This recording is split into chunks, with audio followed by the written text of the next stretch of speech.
우리에게 주시는 하나님의 말씀은 신명기 1장 1절에서 4절까지의 말씀입니다.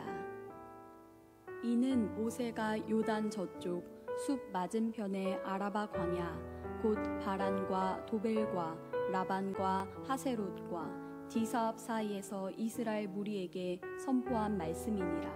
호렙산에서 세일산을 지나 가데스 바네아까지 10하룻 길이었더라.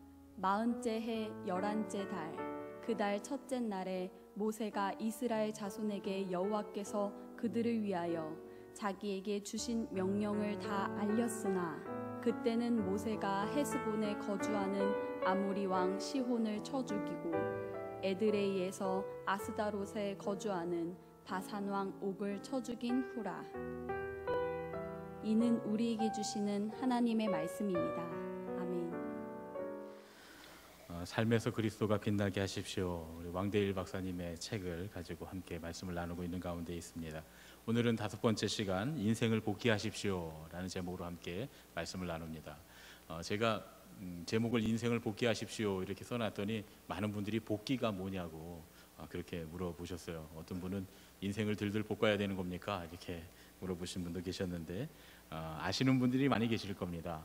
복귀라고 하는 말은 그 바둑 기자를 써서 바둑 용어인데 바둑을 처음부터 끝까지 대국을 두고 나면 그것을 고스란히 다시 되짚어보는 그런 과정을 복귀라고 합니다. 한때 우리나라에 바둑이 참 인기였습니다. 바둑을 잘 몰라도 조치훈, 조훈현, 서봉수 이런 분들의 이름들을 아마 온 국민이 다 알고 계실 겁니다. 왜냐하면 9시 뉴스에 항상 나왔기 때문에. 저도 바둑을 잘 몰랐어도 어렸을 때 이런 분들이 뭐 일본에서 우승을 했다, 중국에서 우승을 했다, 우리나라에서 했는데 우승을 했다 이런 이야기들을 제가 많이 들어서 이분들의 이름을 다 알고 있습니다. 온 국민들이 다 느티나무 아래서 바둑을 두고 또 어린아이나 또 연세 드신 분들이나 다 바둑을 배우던 그런 때가 있었고요. 군대에서는 바둑병이 따로 있어서 바둑을 잘 두면 굉장히 어려운 훈련도 면제받고 좀 쉽게 군 생활을 할 수 있는 그런 길도 있는 경우도 있었습니다.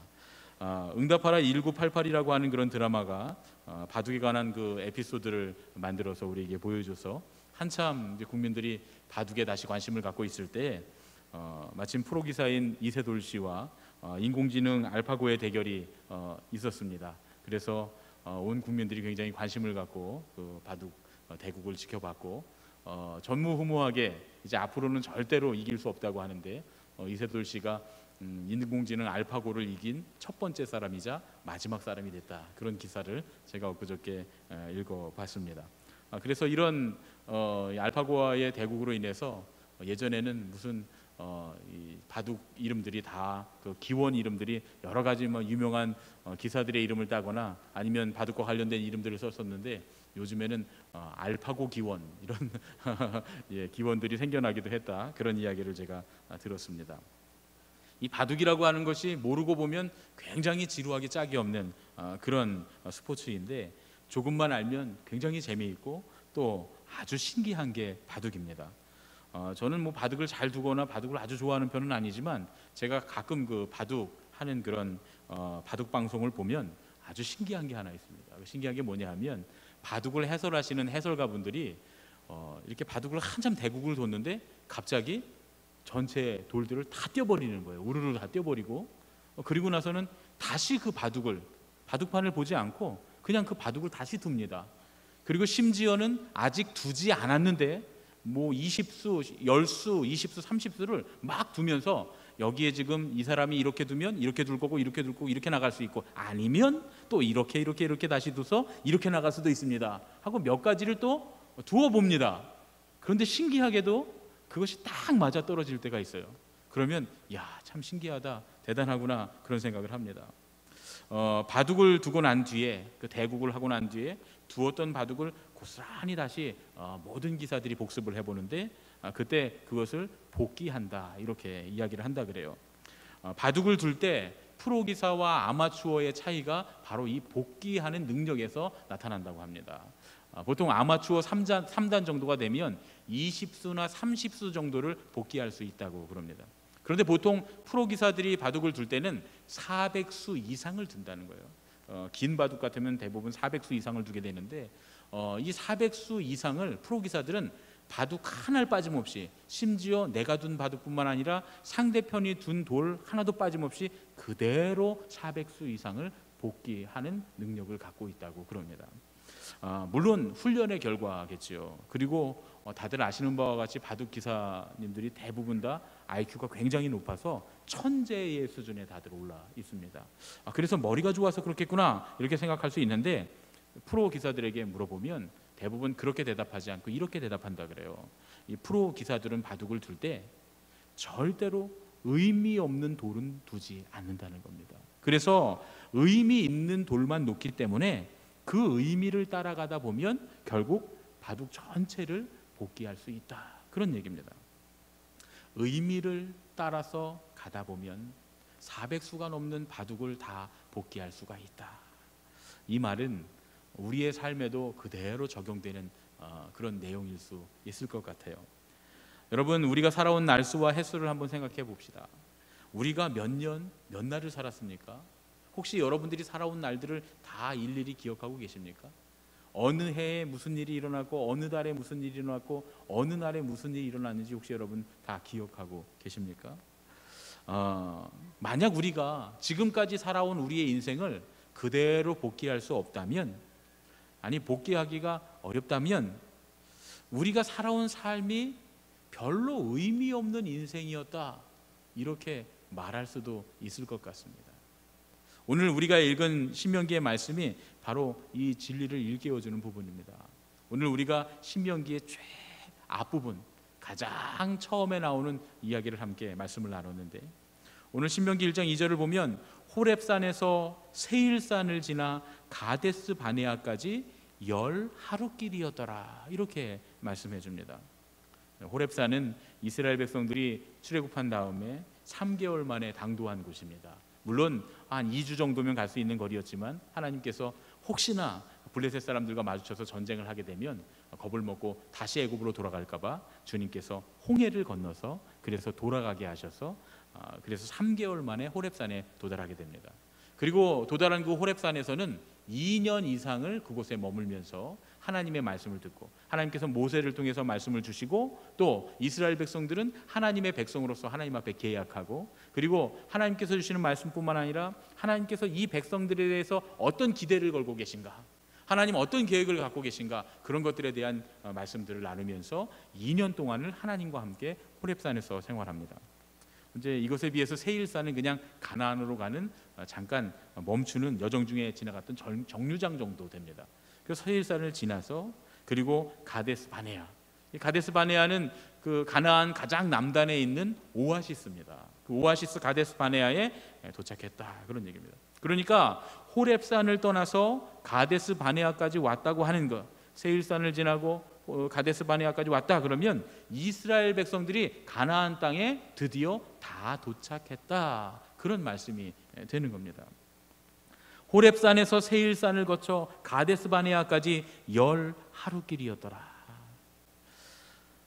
이 말씀이 모세가 전하는 설교, 이제 이스라엘 백성들 다음 세대를 이끌고 와서 모압 평지에 다 그들을 모아놓고 그들에게 하는 설교의 가장 첫 부분입니다. 이 신명기의 머릿말, 호렙산을 떠나서 가나안 땅 남단인 가데스 바네아 이 오아시스까지 이스라엘 백성들이 걸어왔던 삶의 여정을 회고한다, 그런 얘기죠. 바둑의 용어를 빌면 지금 그 광야의 길을 복귀하고 있다, 그런 얘기입니다. 그런데 모세가 따져보니까 실제로 호렙산에서 가데스 바네아까지는 10하루길에 불과했다는 거예요. 그런데 그 길을 이스라엘 백성들은 무려 40년 동안 방황을 했습니다. 오늘 말씀 3절을 보면 40째 해 11째 달 그 달 첫째 날에 모세가 이스라엘 자손에게 여호와께서 그들을 위하여 자기에게 주신 명령을 다 알렸으나, 광야를 거쳐서 가나안 땅의 가장 남부인 이 가데스 바네아에 도착하고, 그리고 이제 모압 땅에 도달해서 모압 평지에서 요단강만 건너면 가나안 땅인 바로 그곳에 도착해서 보니까 그때가 이집트에서 출애굽한 지 40년째 되는 해, 그리고 11월 11번째 달 초하루 첫째 날이었다. 그런 얘기죠. 10하루면 갈 수 있는 길을 40년 세월을 돌아서 오게 됐다. 그러니까 다시 복귀해 보니까 지난 40년이 10하루 길의 가치밖에는 없었다라고 하는 후회와 또 회환이, 그 뉘우침이 오늘 이 말씀 가운데 고스란히 들어있다는 것을 알 수가 있습니다. 이스라엘 백성들이 만약에 하나님의 명령을 거역하지만 않았다면, 그래서 하나님께서 그들에 대한 계획과 그들에 대한 기대를 저버리지만 않았다면, 이미 40년 전에 이 자리에 도달해 있을 그 자리에, 10하루 만에 왔을 그 자리에 40년을 걸어 돌아 이곳에 오게 됐다라고 하는 그 안타까운 마음이 이 말씀 가운데 들어 있습니다.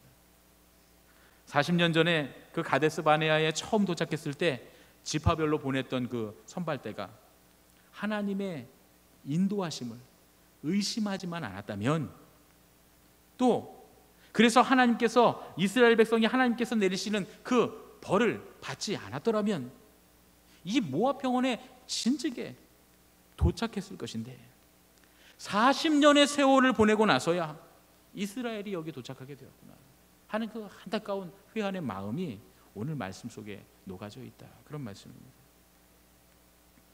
1598년에 우리나라에 정유재란이 일어났습니다. 일본인들이, 일본 군대가 쳐들어와서 그때 우리나라의 도공들을 굉장히 많이 끌고 갔다 그래요. 그때 끌려갔던 분 중에 심당길이라고 하는 분이 계십니다. 그런데 그 심당길이라고 하는 분이 자손이 일본에서 계속 도회를 하시면서 도공으로 사셨어요. 그 후손 중에서 14대 후손인 아주 세계적으로 유명한 도예가가 있는데, 그분의 성함이 심수관 씨입니다. 심수관. 이분이 오래전에 우리나라에 방문했을 때 이런 얘기를 하셨어요. 초등학교 입학식을 막 마치고 집으로 돌아왔는데 그의 아버지께서, 도공이시죠, 이분이 어린 심수관을 이제 작업실로 부르시는 거예요. 그리고 아버지가 이 소년 심수관이 보는 앞에서 물레 위에 진흙 한 덩어리를 딱 올려놓습니다. 그리고 그 진흙의 한가운데 바늘을 다 꽂아 놓습니다. 그리고 물레를 돌리면서 이 어린 심수관에게 물어봅니다. 수관아, 너 이거 보고 뭘 느끼니? 그랬더니 아들이 아주 똑똑해요. 아버지, 돌아가는 물레의 중심에 딱 꽂혀서 바늘이 움직이지 않는 것이 보입니다. 그랬더니 아버지가 이렇게 얘기합니다. 잘 봤다. 돌아가는 물레의 중심에 움직이지 않는 이 바늘, 이 중심, 앞으로 네가 추구해야 될 인생이다. 막 초등학교에 입학한 그 아들 어린 심수관에게 아버지께서 주셨던 교훈이라는 거예요. 처음에는 이 소년 심수관은 그 뜻을 알아듣지 못했다는 거예요. 그러다가 도공이 된 뒤에 아버지가 하신 말씀이 무엇인지 어렴풋이 알 수 있었다는 겁니다. 끊임없이 기술을 연마해야 되는구나, 한 우물만 파야 되는구나, 도공으로서 자존심을 가지고 내가 이 도공으로서 한 우물을 파면서 훌륭한 도공이 돼야 되겠구나, 그런 의미였다고 생각을 처음엔 했다는 거예요. 그런데 이제 나이가 들어서 세계적인 도예가가 돼 보니까 아버지 말씀의 뜻이 그런 뜻이 아니었다는 거예요. 아버지 말씀의 진짜 뜻은 뭐냐면, 비록 네가 일본에 와서 일본 말을 하면서 살아가지만 조선 도공의 얼을 이어받은 조선인으로서의 그 정체성을 잊지 말고 살아라 하시는 말씀이었다는 거예요. 돌아가는 물레를 쫓아다녀서는 아무것도 안 된다는 거였습니다. 일본인처럼, 일본 사람들처럼, 일본이 이 돌아가는 일본 사회에서 일본인들처럼 살아가서는 네가 이 조선의 도공의 얼을 이은 정말 훌륭한 도예가가 될 수는 없다, 그런 말씀이었다는 거죠. 세상의 흉내를 내서는, 다른 사람의 방식을 쫓아가서는 안 된다는 얘기. 네 몸속에 흐르는 조선인의 피, 네가 갖고 있는 조선인의 얼, 네가 갖고 있는 조선인의 손가락, 그것으로 조선 사람만이 빚을 수 있는 도예품을 만들어야 네가 이 일본에서 살아남을 수 있다 라고 하시는 아버지의 교훈이었다, 이렇게 고백하는 겁니다. 여러분, 신앙의 삶을 살아가는 우리가 지금 무엇을 보면서 살아가고 있고, 지금까지 우리는 무엇을 보면서 살아왔습니까? 빙빙 돌아가는 물레를 보면서, 세상을 보면서 살아왔습니까? 아니면 그 가운데 꽂혀 있는 중심을 보면서 살아왔습니까? 신앙의 사람들이 중심을 본다고 하는 것은 진리를 따른다는 뜻이죠. 우리 믿음의 사람들에게 있어서 진리를 따른다고 하는 것은 그리스도 예수를 따른다는 뜻이 됩니다. 진리를 따라가는 인생이 될 때, 예수 그리스도의 발자취를 따라갈 때, 주님께서 우리에게 원하시는 삶을 살아갈 때, 그때 비로소 우리 날마다의 인생이 하루하루가 의미 있는 하루, 의미 있는 인생이 될 수 있다, 그런 말씀이죠. 빙빙 돌아가는 물레만을 바라보면서 세상의 명예, 세상의 이익, 세상의 가치관, 세상의 권력을 따라가서는 우리의 인생이 결코 의미 없는 인생, 그래서 도저히 복귀할 수 없는, 되짚어 볼 수 없는 그런 인생이 되고 만다, 그런 말씀입니다. 40년을 빙글빙글 돌았지만 겨우 11길의 가치밖에 없는 그런 인생이 될 수밖에 없다는 말씀이죠.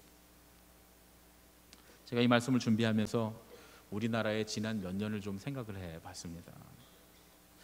지난 몇 년을 돌아보면 우리나라에 참 비극이 많았습니다. 정치적으로, 사회적으로, 경제적으로 여러 가지 많은 비극들이 일어났습니다. 왜 이런 비극들이 자꾸만 일어나는 걸까?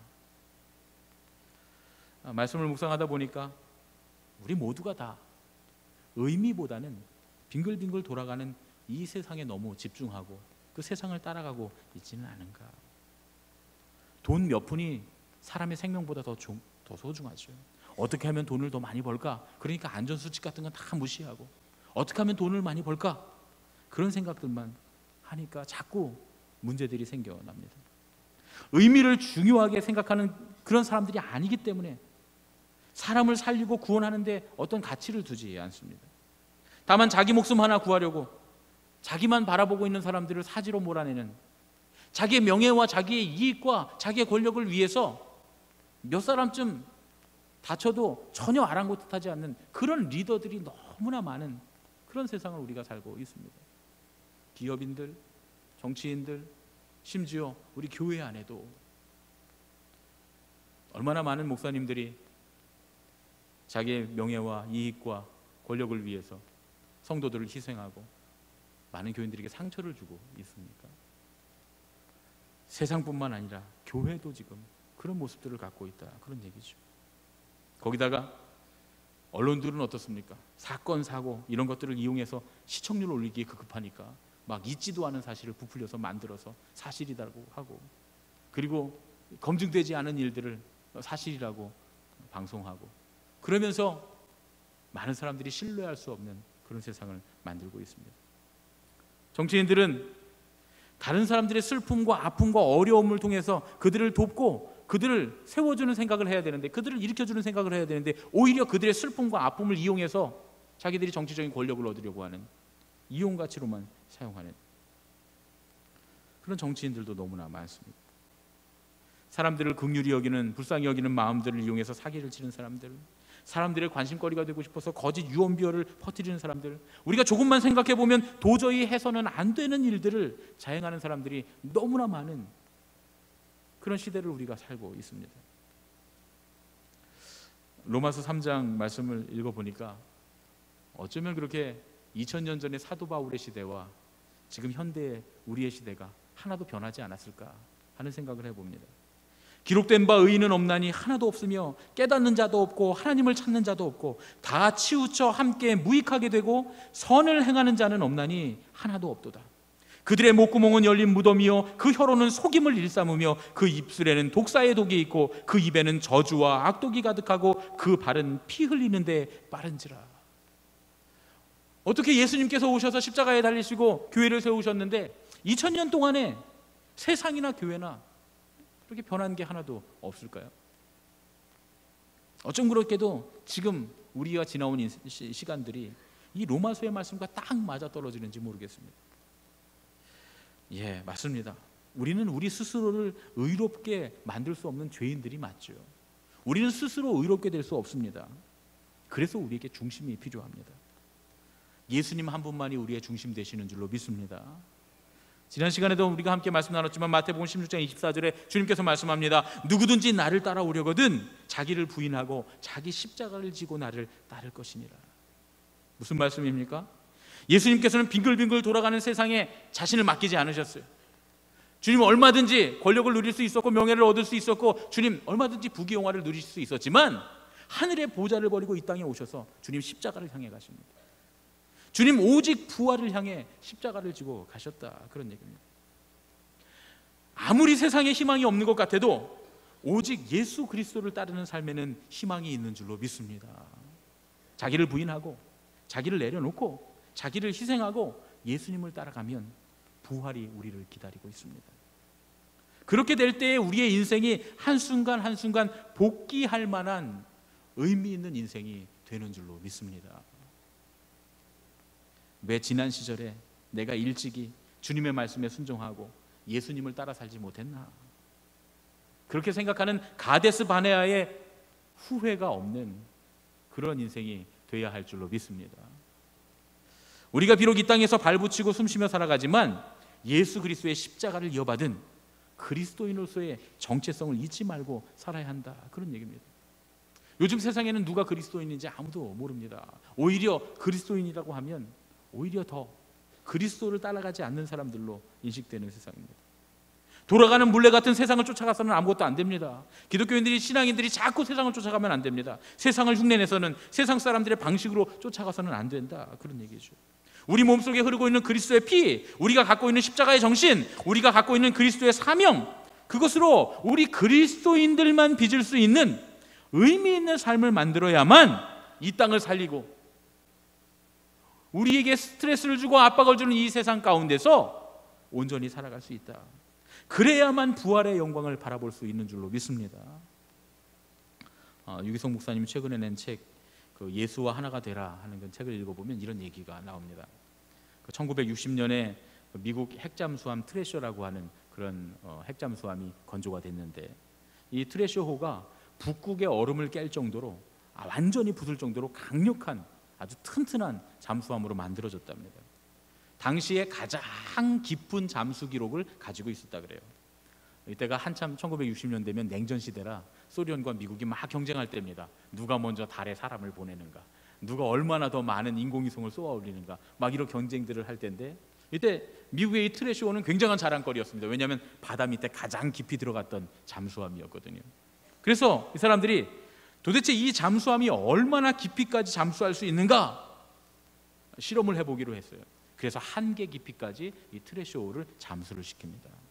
그런데 한계 깊이에 도달했을 때 잠수함, 그 튼튼한 잠수함이 마치 알루미늄 깜통을 이렇게 구기는 것처럼 확 구겨져서 완전히 산산부서졌다는, 그와 함께 126명이 그냥 그 자리에서 다 숨지고 말았습니다.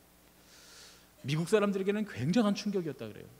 예전에 그 우주왕복선이 날아가다가 폭파한 사건, 그런 사건에 비교할 만큼 그렇게 대단히 사람들에게 충격적인 그런 사건이었다, 그런 얘기입니다.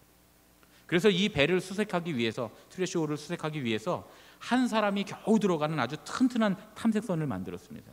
그리고 아주 그 육중한 강철로 만든 잠수복을 입고 그 탐색선에 이제 과학자 한 사람이 타게 됩니다. 두꺼운 아주 무시무시한 강철, 한 사람 간신히 들어가는 튼튼한 그 강철 탐색선 안에 또 강철 잠수복을 입고 그렇게 들어가서 두꺼운 유리 사이로 탐색을 하기 시작했는데 겨우 선체 조각 몇 개만 찾았다는 거예요. 완전히 다 부서져서 흩어져 버렸습니다. 그런데 그 일로 충격받은 게 아니라 내려갔던 이 연구원이 너무나 놀랐던 일은 별거 아닌 일인데 그것 때문에 깜짝 놀랐다는 거예요. 내려가 보니까 그 깊은 심해에 그 육중한 강철로 만들어서 북극의 얼음도 다 깨는 그런 튼튼한 잠수함이 완전히 부서져 버린 그 심해에 그냥 물고기들이 헤엄치면서 놀고 있더라는 거예요. 뭐 대단한 물고기가 아니라 얇은 살갗을 가진 그냥 일반 물고기들, 모양은 조금 심해어라 좀 다르게 생겼지만 그냥 평범한 물고기들이 평범한 물을 따라다니는 것처럼 그 수압을 견디며 헤엄을 치고 있더라는 거예요. 굉장히 충격을 받았답니다. 어떻게 이 물고기들이 그런 엄청난 압력 속에서도 자유롭게 살 수 있을까? 그 비밀은 외부에서 밀려오는 압력과 물고기 몸속에 갖고 있는 압력이 동일하다는 데 있었다는 거예요. 밖에서 압력이 밀려오지만 안에 똑같은 압력을 갖고 있기 때문에 터지거나 이렇게 찌그러들거나 하지 않고 자유롭게 살 수 있었다, 그런 얘기입니다. 우리 신앙인들이 세상을 살아가는 이치도 이와 같지 않겠는가 하는 생각을 해봅니다. 험난한 세상을 살면서 갖은 스트레스와 유혹과 고통들, 이런 것들이 몰려와서 우리를 억누를 때, 그때 그것을 이겨내려면 우리 안에 더욱 든든한 신앙을 소유하고 있어야 한다, 그런 얘기입니다. 세상 사람 살듯이 살아가면 우리는 가데스 바네아의 회한을 남길 뿐이다, 그런 얘기죠. 여러분, 가데스 바네아의 10명의 정탐꾼들이 굉장히 현실적이고 똑똑한 사람들이었습니다. 그런데 그렇게 현실적이고 똑똑한 사람들의 생각이 결국 광야 40년을 후회의 세월로 만들었다고 하는 거, 그 사실을 우리가 잊지 말아야 한다는 말씀이죠. 여러분, 이 세상을 살아가면서 우리에게는 어떤 힘이 필요합니다. 세상 사람들이 말하는 그런 힘 아닙니다. 세상 사람들이 가지고 있는 그런 어떤 물질적인 힘이나 혹은 권력이나 명예나, 여러분, 이런 것들, 그런 것들을 추구하고 살면 자꾸 우리가 그런 것들을 얻지 못해서 스스로 자괴감에 빠지고 결국 우울증만 올 뿐입니다. 물론 그런 것들을 얻을 수도 있겠죠. 소수의 일부들은 그런 것을 얻을 수 있지만 설령 그런 힘을 얻었다고 해도 다 지나갑니다. 1000년을 가는 권력이 있습니까? 100년을 가는 부자가 있습니까? 어떤 명예가 끊임없이 올 수 있겠습니까? 어느 순간이 되면 다 잊어버리고 다 사라지고 다 없어지고 맙니다. 일시적으로 지나가고 말기 때문에 결국은 상실감을 얻게 되고 자존감의 타격을 입게 된다, 그런 얘기죠. 여러분, 세상 앞에서 나 스스로가 한없이 작아 보이고 부족해 보일 때, 그때 우리가 절망하고 낙심합니다. 그럴 때 우리에게 어떤 힘이 필요합니다. 우리 내부에서 우리를 지지해 주는 힘, 우리의 자존감을 높여주는 힘, 신앙의 힘, 그 힘이 우리에게 필요한 줄로 믿습니다. 우리가 주님의 십자가 앞에 나와서 주님을 만날 때, 주님 뜻대로 살기를 결단하고 주님 앞에 나올 때 주님께서 우리에게 이렇게 말씀하실 거예요. 너 저 가나안 땅, 저 세상 앞에 너를 비교해 보니까 한없이 작아 보이니? 아무것도 아닌 것 같아 보이니? 아무것도 네가 할 수 없는, 능력 없는 사람처럼 그렇게 보이니? 그런데 내가 널 위해서 죽었잖니. 하나님의 아들이 널 대신해서 죽었잖니. 이래도 네가 얼마나 가치 있는 그런 존재인지 모르겠니? 내가 너에게 네 인생을 감당할 만한 힘을 줄게. 이 세상을 감당할 수 있는 능력을 줄게. 이 세상을 이길 수 있는 힘을 줄게. 요한일서 5장 4절 말씀, 무릇 하나님께로부터 난 자마다 세상을 이기느니라. 세상을 이기는 승리는 이것이니 우리의 믿음이니라. 할렐루야. 우리가 세상을 이기는 힘은 우리 내부에 있는 믿음의 힘입니다. 그 힘은 오직 예수 그리스도를 따라 살기로 결심하고 주님의 말씀을 따라 살 때 나오는 힘입니다. 어제 우리 중고등부 아이들이 수련회 하고 있는데 다녀왔습니다. 갔더니 참 자랑스러운 우리 아이들이더라고요.